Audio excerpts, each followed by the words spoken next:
Hi friends, ഇന്നത്തെ നമ്മുടെ കൊച്ചു വീഡിയോയിലേക്ക് എല്ലാ കൂട്ടുകാർക്കും സ്വാഗതം. ഇന്ന് ഞാൻ വന്നിട്ടുള്ളത് വളരെ ടേസ്റ്റി ആയിട്ടുള്ള ഒരു അടിപൊളി ബ്രേക്ക്ഫാസ്റ്റ് കോംബോ റെസിപ്പിയുമായിട്ടാണ്.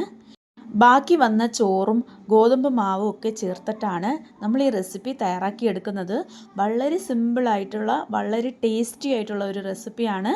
വളരെ ഹെൽത്തി ആയിട്ടുമാണ് നമ്മളിവിടെ തയ്യാറാക്കിയെടുക്കുന്നത്. അപ്പോൾ ഈ ടേസ്റ്റി ആയിട്ടുള്ള റെസിപ്പി എങ്ങനെയാണ് തയ്യാറാക്കിയെടുക്കാമെന്ന് നോക്കാം. അപ്പോൾ വീഡിയോ സ്കിപ്പ് ചെയ്യാതെ മുഴുവനായി കാണണം. വീഡിയോ ഇഷ്ടമാകുമെങ്കിൽ വീഡിയോ ലൈക്ക് ചെയ്ത് നിങ്ങളുടെ ഫ്രണ്ട്സിനും ഫാമിലിക്കും ഒക്കെ ഷെയർ ചെയ്ത് കൊടുക്കണം. അപ്പോൾ നമുക്ക് പെട്ടെന്ന് തന്നെ വീഡിയോയിലേക്ക് കടക്കാം. അതിനായി ആദ്യം നമുക്കൊരു മിക്സിയുടെ ജാർ എടുക്കാം. അതിലേക്ക് 1 കപ്പ് ചോറ് ചേർക്കാം. ഇത് ഇന്നലെ ബാക്കി വന്നിട്ടുള്ള ചോറാണ്. ഏത് ചോറ് വേണമെങ്കിലും എടുക്കാം. ചമ്പാവരി ആയിരുന്നാലും വെള്ള ചോറായിരുന്നാലും ഏത് വേണമെങ്കിലും ചേർക്കാം. അപ്പോൾ 1 കപ്പ് ചോറ് ചേർത്തിട്ടുണ്ട്. ഇതിലേക്ക് 1 മുട്ട പൊട്ടിച്ച് ചേർക്കാം. ഇനി ഇതിലേക്ക് 1/2 ടീസ്പൂൺ ഉപ്പ് ചേർക്കാം. ഇനി ഇതിലേക്ക് 1 ടേബിൾ സ്പൂൺ പഞ്ചസാര ചേർക്കാം.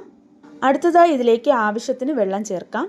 ഞാനിവിടെ ചോറെടുത്ത കപ്പിൻ്റെ അളവിൽ തന്നെ 1/2 കപ്പ് വെള്ളം ചേർത്തിട്ടുണ്ട്.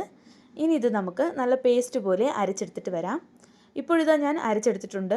നല്ല പേസ്റ്റ് പോലെ അരഞ്ഞു കിട്ടി. ഇതിനി ഒരു ബൗളിലേക്ക് മാറ്റാം. ഒരു മിക്സിംഗ് ബൗളിലേക്ക് മാറ്റിയിട്ടുണ്ട്.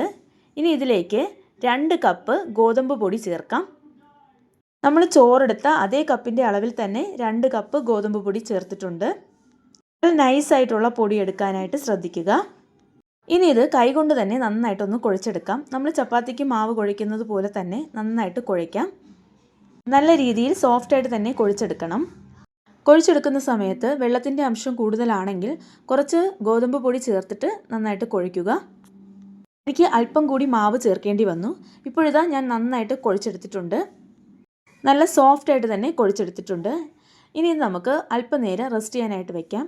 അതിനായി ഈ മാവിൻ്റെ പുറത്തേക്ക് 1 ടീസ്പൂൺ എണ്ണ ഇതുപോലെ സ്പ്രെഡ് ചെയ്ത് കൊടുത്തിട്ട് നമുക്കിത് അടച്ച് വയ്ക്കാം. ഒരു 5 മിനിറ്റ് മാത്രം റെസ്റ്റ് ചെയ്യാനായിട്ട് വെച്ചാൽ മതി. ഈ ഒരു സമയത്ത് ഈ റെസിപ്പിയോടൊപ്പം ചേർത്ത് കഴിക്കുന്നതിന് വേണ്ടിയിട്ട് ഇതിന് പറ്റിയ ഒരു സൈഡ് ഡിഷ് തയ്യാറാക്കിയെടുക്കാം. അതിനായി ഒരു കടായി അടുപ്പത്തേക്ക് വെച്ചിട്ടുണ്ട്. കടായി നന്നായി ചൂടായി വന്നതിന് ശേഷം ഇതിലേക്ക് 1 ടേബിൾ സ്പൂൺ എണ്ണ ചേർക്കാം. എന്നിട്ട് എണ്ണ നന്നായി ചൂടായി വരുമ്പോഴേക്കും 1 ടീസ്പൂൺ കടുകും 1 ടീസ്പൂൺ ഉഴുന്നുപരിപ്പും ചേർക്കാം. ഇതോടൊപ്പം 2 ടീസ്പൂൺ കടലപ്പരിപ്പ് ചേർക്കാം. ഇത് ഒരല്പം ഗോൾഡൻ കളർ ആകുന്നത് വരെ ഒന്ന് ഫ്രൈ ചെയ്യാം. ഒരല്പം ഗോൾഡൻ കളർ ആകുന്നത് വരെ ഫ്രൈ ചെയ്തതിന് ശേഷം ഇതിലേക്ക് 1/2 ടീസ്പൂൺ പെരിഞ്ജീരകം ചേർക്കാം. അതും കൂടി ചെറുതായിട്ടൊന്ന് ഫ്രൈ ചെയ്ത് കൊടുക്കാം. ഇനി ഇതിലേക്ക് ഒരു 3 പച്ചമുളക് ചെറുതായി അരിഞ്ഞ് ചേർക്കാം. അടുത്തതായി ഇതിലേക്ക് കുറച്ച് കറിവേപ്പില ചേർക്കാം. ഇനി ഒരു ചെറിയ കഷ്ണം ഇഞ്ചി ചതച്ച് ചേർക്കാം. ഇഞ്ചി ചേർക്കുന്നത് ഓപ്ഷണലാണ്, വേണമെങ്കിൽ മാത്രം ചേർത്താൽ മതി. ചെറുതായിട്ടൊന്ന് ഫ്രൈ ചെയ്ത് കൊടുക്കാം. അടുത്തതായി ഇതിലേക്ക് 2 മീഡിയം സൈസ് സവാള ചെറുതായി അരിഞ്ഞ് ചേർക്കാം. എന്നിട്ടിത് ചെറുതായിട്ടൊന്ന് ഫ്രൈ ചെയ്ത് കൊടുക്കാം.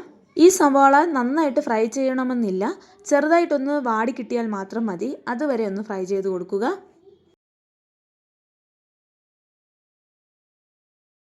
ഇപ്പോൾ സവാള വാടി വന്നിട്ടുണ്ട്. ഇത്ര മാത്രം മതിയാകും. ഇനി ഇതിലേക്ക് തക്കാളി ചേർക്കാം. ഞാനിവിടെ ഒരു മീഡിയം സൈസ് തക്കാളിയാണ് അരിഞ്ഞ് ചേർക്കുന്നത്. ഇതും ഒത്തിരി അങ്ങ് വേവിച്ചെടുക്കേണ്ടതില്ല, പകുതി വെന്ത് കിട്ടിയാൽ മാത്രം മതി. അപ്പോൾ അതുവരെ നമുക്കിത് വഴറ്റാം. സ്റ്റവിൻ്റെ ഫ്ലെയിം മീഡിയത്തിലാക്കി വഴറ്റി കൊടുക്കുക.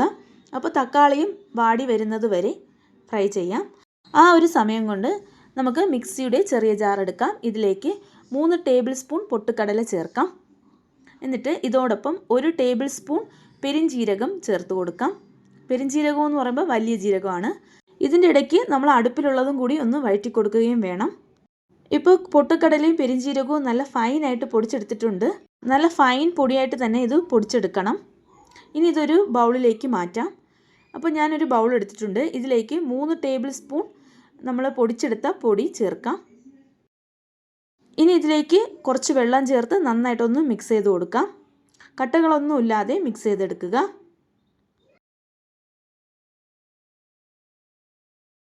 ഇത് മിക്സ് ചെയ്തെടുത്തിട്ടുണ്ട്. കട്ടകളൊന്നും തന്നെ ഇല്ല. ഇതുപോലെ മിക്സ് ചെയ്ത് വയ്ക്കുക.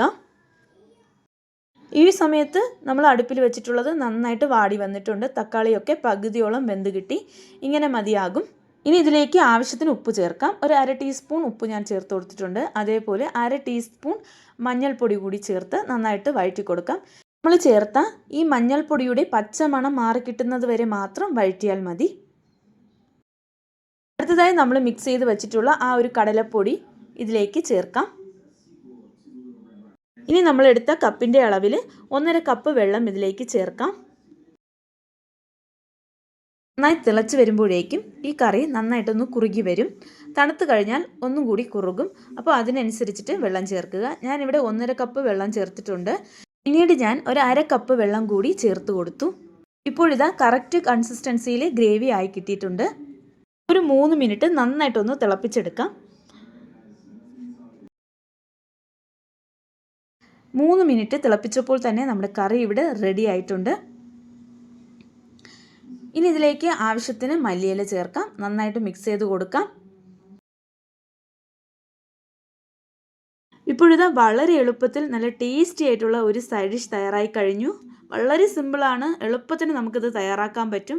വെജിറ്റബിൾസിൻ്റെ ആവശ്യമൊന്നുമില്ല. നമ്മളെ വീട്ടിൽ എപ്പോഴും കാണുന്ന തക്കാളിയും ഉള്ളിയും പച്ചമുളകൊക്കെ മാത്രമാണ് നമ്മളിതിലേക്ക് ചേർത്തത്. വളരെ എളുപ്പത്തിൽ സിമ്പിളായിട്ട് തയ്യാറാക്കാൻ പറ്റിയ സൂപ്പർ റെസിപ്പി. അപ്പോൾ ഉറപ്പായിട്ടും ട്രൈ ചെയ്യണം. അടുത്തതായി നമ്മൾ റെസ്റ്റ് ചെയ്യാനായിട്ട് വെച്ച മാവെടുക്കാം. ഇതിപ്പോൾ ഒരു 6-7 മിനിറ്റ് ആയിട്ടുണ്ട്. നമ്മൾ ആ സമയം കൊണ്ടാണ് ഒരു കറി തയ്യാറാക്കി എടുത്തത്. ഇപ്പോൾ ഈ മാവ് നല്ല സോഫ്റ്റ് ആയിട്ടുണ്ട്. ഒന്നുകൂടി ഒന്ന് മിക്സ് ചെയ്തെടുക്കാം.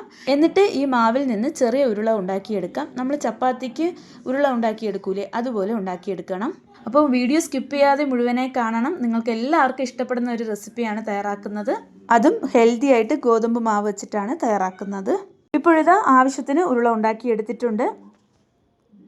ഈ ഒരു വലിപ്പത്തിലാണ് ഉരുള തയ്യാറാക്കി എടുത്തത്. അടുത്തതായി മാവ് പരത്തിയെടുക്കാനുള്ള പലക എടുക്കാം. ഇനി ഈ മാവ് പരത്തിയെടുക്കാം. അതിനായിട്ട് കുറച്ച് പൊടിമാവ് ഈ പലകയിലേക്ക് ഇട്ടിട്ട് മാവ് പരത്തിയെടുക്കാം. നല്ല തിന്നായിട്ട് പരത്തിയെടുക്കുക. ഈ മാവ് നല്ല സോഫ്റ്റാണ്. അതുകൊണ്ട് പെട്ടെന്ന് തന്നെ നമുക്കിത് പരത്തിയെടുക്കാൻ പറ്റും. ഇപ്പോഴിതാ നല്ല നൈസായിട്ട് തന്നെ പരത്തിയെടുത്തിട്ടുണ്ട്.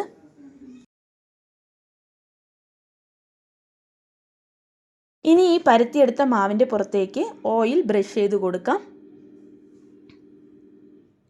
നല്ല രീതിയിൽ ഓയിൽ ബ്രഷ് ചെയ്ത് കൊടുത്തതിന് ശേഷം ഇത് നമുക്ക് കട്ട് ചെയ്യാം. ഞാനിവിടെ കട്ട് ചെയ്യാൻ പോകുന്നത് പിസ്സ കട്ടർ വെച്ചിട്ടാണ്. അപ്പോൾ നിങ്ങളുടെ കയ്യിൽ പിസ്സ കട്ടർ ഇല്ല എങ്കിൽ കത്തി വെച്ചിട്ട് കട്ട് ചെയ്താൽ മതിയാകും. അപ്പോൾ ഞാൻ പിസ്സ കട്ടർ വെച്ചിട്ട് ഇതുപോലെ നീളത്തിൽ കട്ട് ചെയ്ത് കൊടുക്കുന്നുണ്ട്. ഇതുപോലെ ചെയ്യാനും വളരെ എളുപ്പമാണ്. വളരെ ഈസി ആയിട്ട് നമുക്കിത് ചെയ്തെടുക്കാം. ഈ റെസിപ്പി തയ്യാറാക്കിയെടുക്കാൻ അധിക സമയമൊന്നും ആകില്ല. എന്നാൽ ഇതിൻ്റെ റിസൾട്ട് കണ്ടാൽ നിങ്ങൾ ഉറപ്പായിട്ടും ഞെട്ടും. ഇപ്പോഴിതാ പരത്തിയെടുത്ത മാവ് മുഴുവൻ കട്ട് ചെയ്തിട്ടുണ്ട്. കട്ട് ചെയ്തതിന് ശേഷം ഈ മാവ് ഇതുപോലെ ഒരുമിച്ച് ചേർത്തെടുക്കാം. വീഡിയോയിൽ കാണുന്നത് പോലെ കട്ട് ചെയ്ത മാവ് മുഴുവൻ ചേർത്തെടുത്തതിന് ശേഷം ഇതുപോലെ റോൾ ചെയ്തെടുക്കാം. നന്നായിട്ട് റോൾ ചെയ്ത് സൈഡ് ഒന്ന് പ്രസ് ചെയ്ത് കൊടുക്കാം. എന്നിട്ട് നമുക്ക് വീണ്ടും ഈ ചപ്പാത്തി പലകയിലിട്ട് ചെറുതായിട്ടൊന്ന് പരത്തി കൊടുക്കാം. ഈ മാവ് ഒരുപാട് പരത്തണമെന്നില്ല, ചെറുതായിട്ടൊന്ന് പരത്തിയാൽ മതി. ചപ്പാത്തി പലകയിലിട്ടിട്ട് കൈകൊണ്ട് പ്രസ് ചെയ്ത് കൊടുത്താലും മതിയാകും. ഈസി ആയിട്ട് പരത്താനും പറ്റും. ഇതിൻ്റെ പുറത്തേക്ക് ഇനി പൊടിമാവ് ഇടരുത്. ഇപ്പോഴിതാ ഈ ഒരു അളവിൽ ഞാൻ പരത്തിയെടുത്തിട്ടുണ്ട്. നിങ്ങൾക്കിത് കാണുമ്പോൾ തന്നെ മനസ്സിലാകും നല്ല ലെയറായിട്ട് തന്നെ ഇത് കിട്ടിയിട്ടുണ്ട്. കടയിൽ നിന്ന് വാങ്ങി കഴിക്കുന്നതിനേക്കാളും അടിപൊളി ടേസ്റ്റും സോഫ്റ്റുമാണ് ഇത്. ഇതിലേക്ക് മൈദയൊന്നും ചേർത്തിട്ടില്ല, ഗോതമ്പ് പൊടി വെച്ചിട്ടാണ് ഇത് തയ്യാറാക്കിയെടുക്കുന്നത്. അടുത്ത ഉരുള കൂടി ഇതേ രീതിയിൽ പരത്തിയെടുക്കാം. വളരെ സിമ്പിളായിട്ട് നമുക്ക് പരത്തിയെടുക്കാൻ പറ്റും. കാരണം ഈ മാവ് നല്ല സോഫ്റ്റാണ്. ഞാനിത് പരത്തിയെടുക്കുമ്പോൾ തന്നെ നിങ്ങൾക്ക് മനസ്സിലാകും ഈ മാവ് എത്രത്തോളം സോഫ്റ്റാണ് എന്നുള്ളത്. ചെയ്യുന്ന രീതി മനസ്സിലാകുന്നതിന് വേണ്ടിയിട്ട് ഒന്നുകൂടി കാണിക്കുന്നുണ്ട്.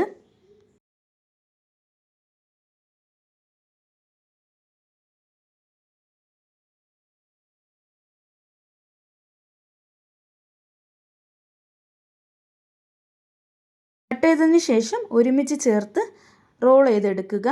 വളരെ സിമ്പിളാണ്. എളുപ്പത്തിൽ നമുക്കിത് തയ്യാറാക്കി എടുക്കാൻ പറ്റും.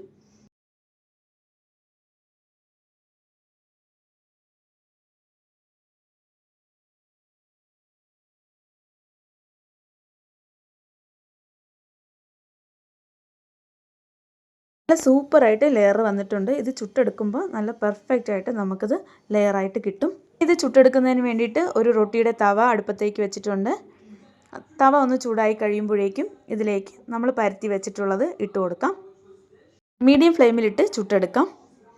ഒരു വശം നന്നായി പൊള്ളി വന്നതിന് ശേഷം മറിച്ചിട്ട് കൊടുക്കാം. നിങ്ങൾക്ക് കാണുമ്പോൾ മനസ്സിലാകും കറക്റ്റ് ലെയറായിട്ട് കിട്ടിയിട്ടുണ്ട്. നമ്മളിത് ഇനി അടിച്ചെടുക്കും. ആ സമയത്ത് പെർഫെക്റ്റ് ആയിട്ട് ലെയർ ഇളകി വരുന്നത് നിങ്ങൾക്ക് കാണാൻ പറ്റും. കടയിൽ നിന്ന് വാങ്ങുന്ന പൊറോട്ടേനേക്കാളും നല്ല ടേസ്റ്റിയും ഹെൽത്തിയും ആയിട്ടും അതുപോലെ നല്ല പെർഫെക്റ്റ് ആയിട്ടുള്ള പൊറോട്ട നമുക്ക് റെഡി ചെയ്തെടുക്കാം. രണ്ട് സൈഡ് നന്നായി ചുട്ടെടുത്തതിന് ശേഷം നമ്മളിതിലേക്ക് ഓയിൽ സ്പ്രെഡ് ചെയ്ത് കൊടുക്കാം. രണ്ട് സൈഡും ഓയിൽ സ്പ്രെഡ് ചെയ്ത് കൊടുക്കുക. എന്നിട്ട് നമുക്കിത് തവയിൽ നിന്ന് മാറ്റാം. ചെറിയ കുട്ടികൾ മുതൽ മുതിർന്നവർക്ക് വരെ പൊറോട്ട ഭയങ്കര ഇഷ്ടമാണ്. എന്നാൽ മൈദ ചേർത്തിട്ടുള്ള പൊറോട്ട എന്നും കഴിക്കാൻ മടിയാണല്ലേ. എന്നാൽ എന്നും കഴിക്കാൻ പറ്റിയ ഗോതമ്പിൻ്റെ പൊറോട്ട നമ്മളിതാ സിമ്പിളായിട്ട് റെഡി ചെയ്തെടുത്തിട്ടുണ്ട്. നല്ല പെർഫെക്റ്റ് ഗോതമ്പ് പൊറോട്ട നല്ല ടേസ്റ്റിയും ഹെൽത്തി ആയിട്ട് നമ്മളിവിടെ തയ്യാറാക്കിയെടുത്തു. നല്ല ലെയറായിട്ട് തന്നെ നമുക്കിത് റെഡി ചെയ്തെടുക്കാൻ പറ്റും. വളരെ സിമ്പിളായിട്ട് നമ്മളിന്ന് ചെയ്ത രീതിയിൽ ചെയ്താൽ നല്ല ലെയറായിട്ടുള്ള പൊറോട്ട റെഡി ചെയ്തെടുക്കാം. നമ്മൾ ഈ പൊറോട്ട ചുട്ടെടുത്തതിന് ശേഷം അടിച്ചെടുക്കും. അപ്പോഴേക്കും ഈ ലെയറൊക്കെ സെപ്പറേറ്റ് ആയിട്ട് കാണാൻ പറ്റും. അപ്പോൾ ഈ ഒരു പൊറോട്ട കുട്ടികൾക്കും മുതിർന്നവർക്കൊക്കെ ധൈര്യമായിട്ട് കഴിക്കാം. രാവിലെ ബ്രേക്ക്ഫാസ്റ്റ് ആയിട്ടും രാത്രി ഡിന്നറിനും ഇത് നമുക്ക് തയ്യാറാക്കി കഴിക്കാം. അതുപോലെ സ്കൂളിൽ പോകുന്ന മക്കൾക്ക് വേണ്ടിയിട്ട് ടിഫിൻ ബോക്സിൽ കൊടുത്തയക്കാനും നല്ല പെർഫെക്റ്റ് ആയിട്ടുള്ള ഒരു ഹെൽത്തി റെസിപ്പിയാണിത്.